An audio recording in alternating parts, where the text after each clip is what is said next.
শৈলকুপায় মিথ্যা ধর্ষণ মামলা সাজানোর অভিযোগ, পরিবার গ্রামছাড়া। সুলতান আল এনামের তথ্যচিত্রে দেখুন বিস্তারিত।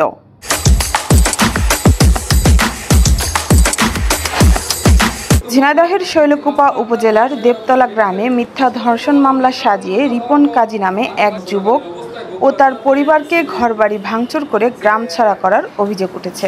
মঙ্গলবার দুপুরে ঝিনাইদহ প্রেস ক্লাবে এক সংবাদ সম্মেলনে রিপন এ অভিযোগ করেন।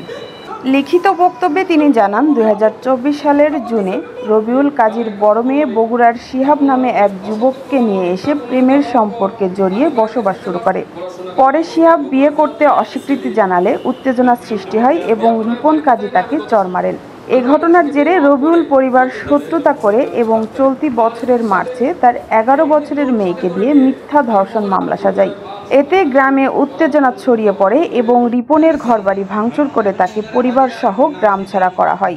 রিপন জানান, পুলিশ তদন্ত ও ডাক্তারি পরীক্ষায় ধর্ষণের কোনো আলামত পাওয়া যায়নি। তদন্ত কর্মকর্তা আদালতে মামলাটি মিথ্যা বলে প্রতিবেদন জমা দিয়েছেন। তবে মামলার বাদী রবিউল কাজী দাবি করেন ঘটনা সত্য। রিপোর্ট প্রভাবিত করা হয়েছে।